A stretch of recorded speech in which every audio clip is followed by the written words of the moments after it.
Hi, I'm Riley McManus. Welcome to Word for Word, where we offer you an in-depth look at some of our interviews with newsmakers from across the region. You'll have the opportunity to hear word for word how they responded to the news of the day. Thunder Bay City Council is meeting on Monday with yet another indoor turf facility report highlighting the agenda. It's the first phase of administration's look into Soccer Northwest's proposal for a hangar-style facility next to the community auditorium. The final review expected to be released at the end of May. Immediate reaction to the report coming back. I know we'll probably break down a little more of the specifics after, but how do you feel after having a chance to review it? I get surprised. Initially, it's difficult to comment exactly how I feel about it until I know the reasonings behind exactly what's going into it. I do have a lot of questions that we have sent to administration to hopefully get the responses from that. But until then, I can't really say what I like and what I don't.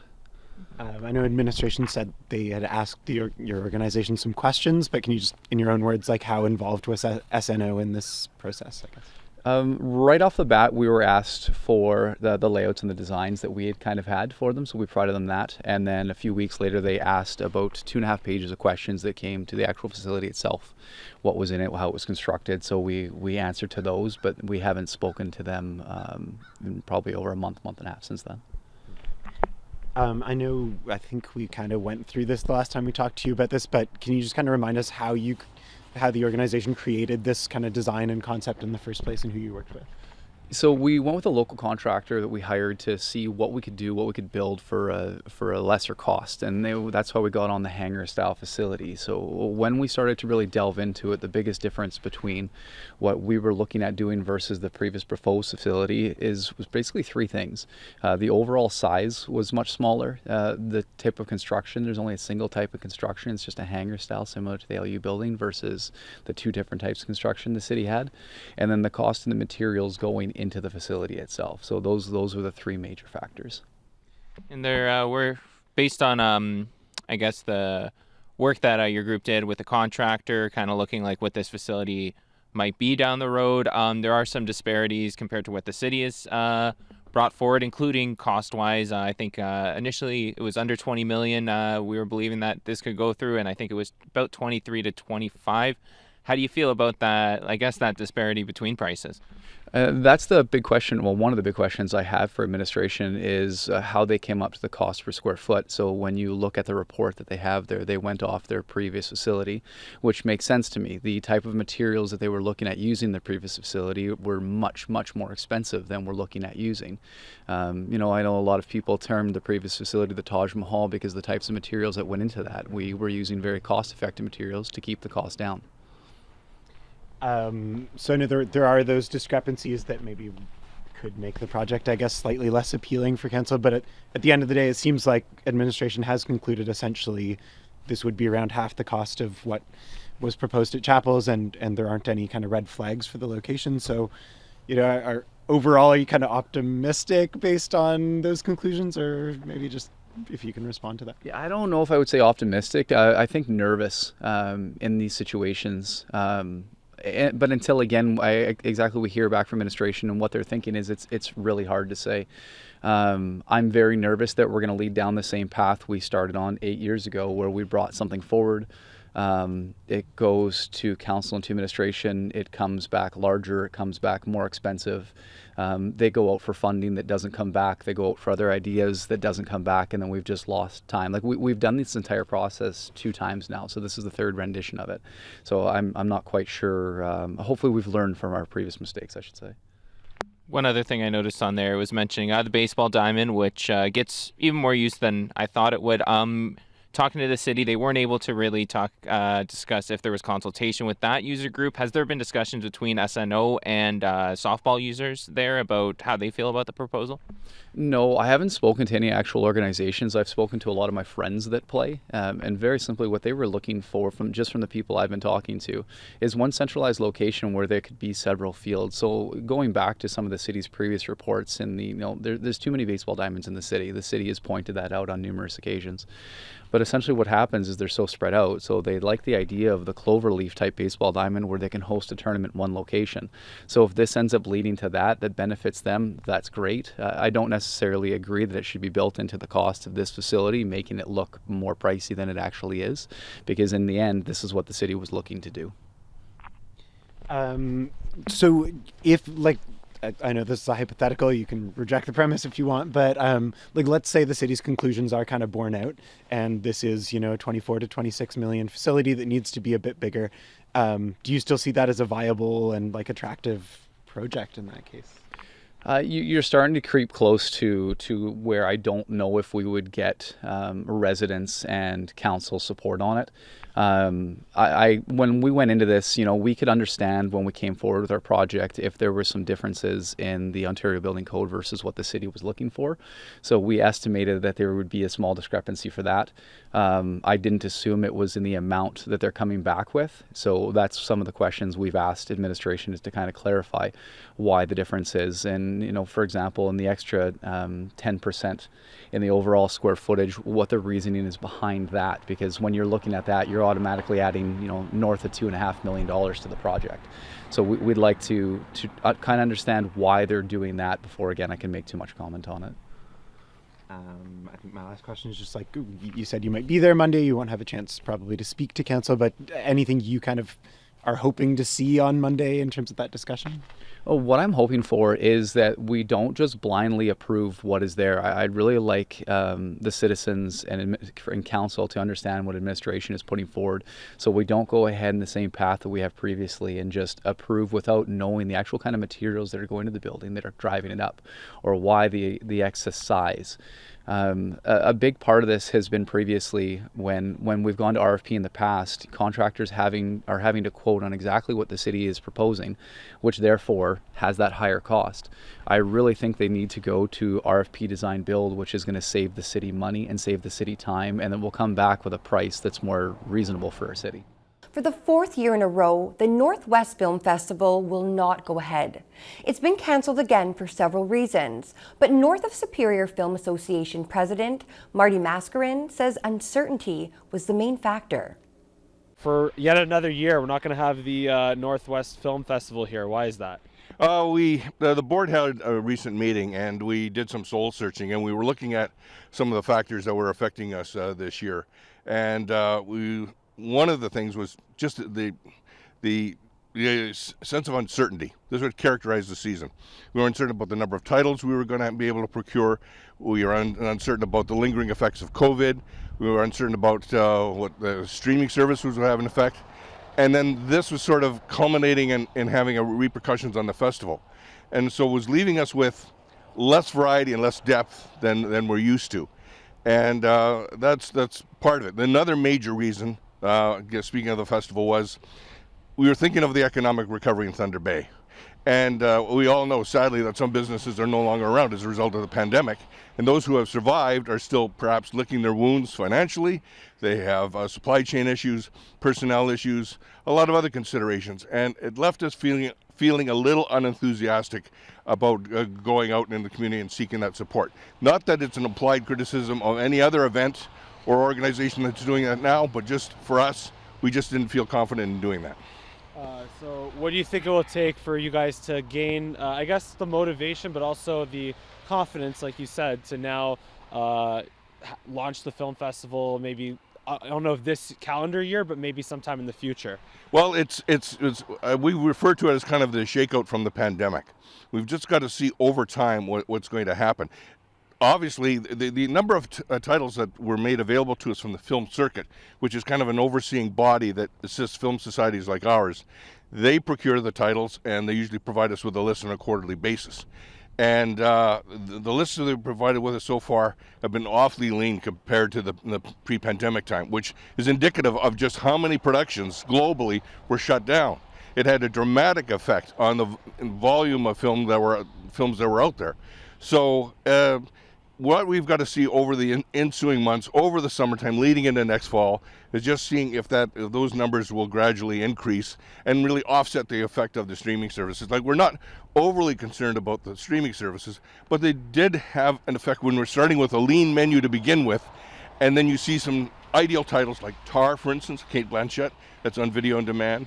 Till, the tragic story about Emmett Till, the black youth was killed in the Deep South in the 1950s, that's on video on demand, and they're licensing rights. And then even something offbeat like Weird, the Weird Al Yankovic story with Daniel Radcliffe. We thought, well, that'd be a lighter title to get.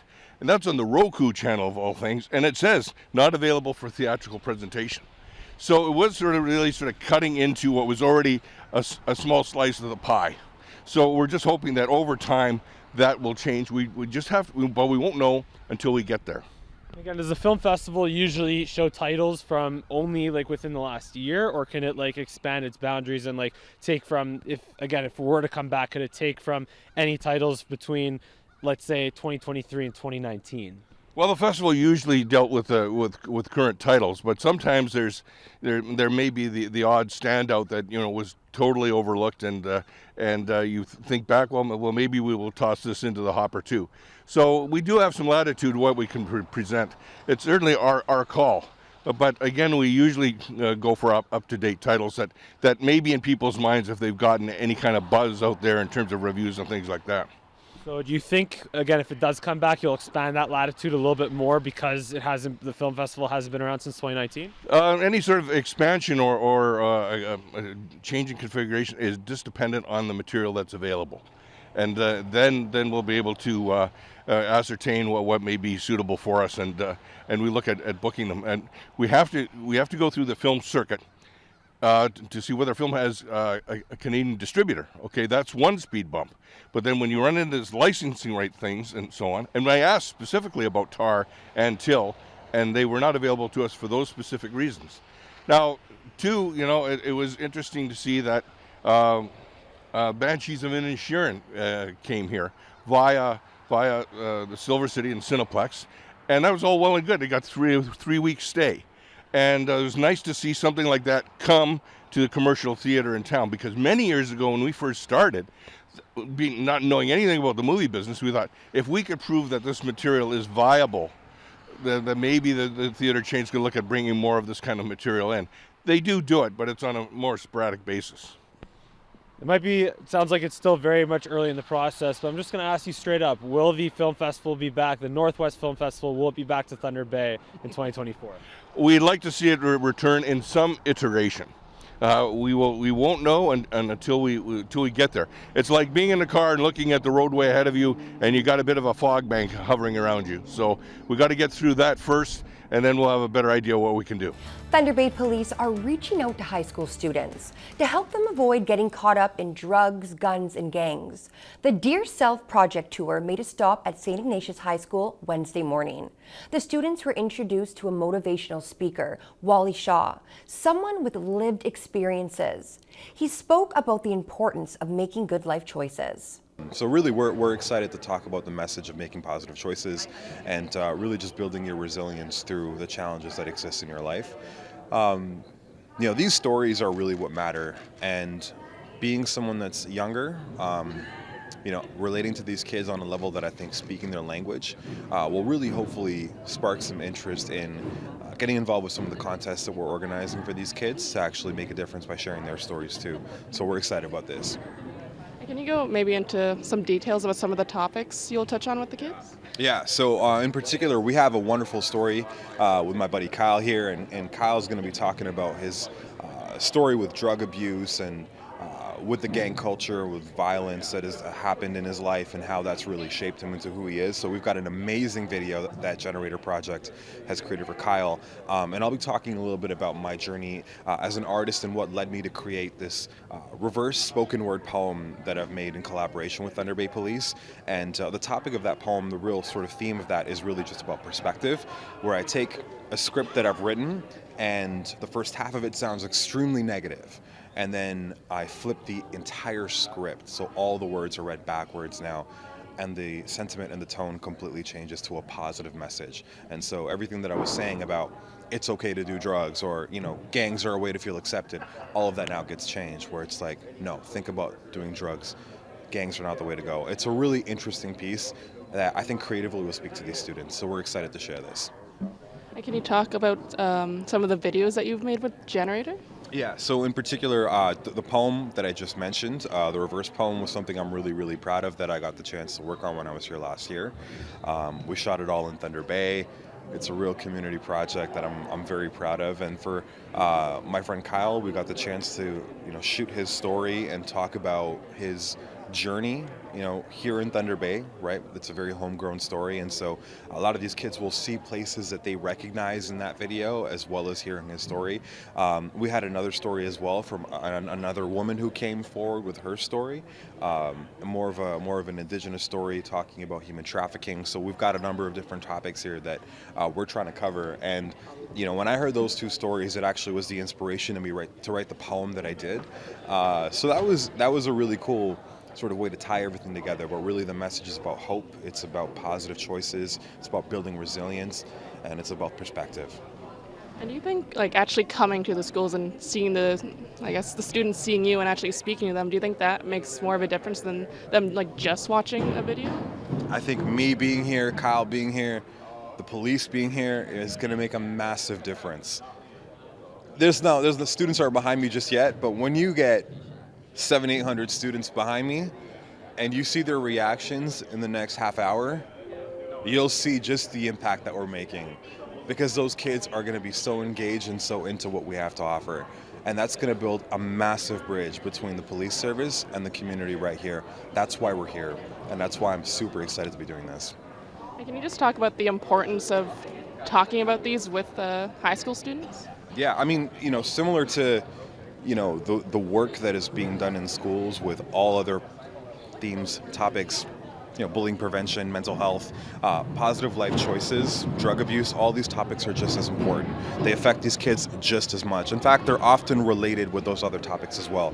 So I think this is incredibly important. And to your point about the videos, I mean, we're making great videos, but them seeing it here, Kyle being live after they've watched their video, getting a chance to ask him questions, this really drives home those themes and those topics a lot more. And those kids get to come up, talk to him, talk to myself, ask questions about, well, what does it mean to be an artist? How do I apply for this contest? What can I do to get involved? Kyle, what was it like when you were in recovery? All these things are an amazing opportunity for us to build bridges and also have that personal relationship with some of these kids that might be struggling with the exact same things.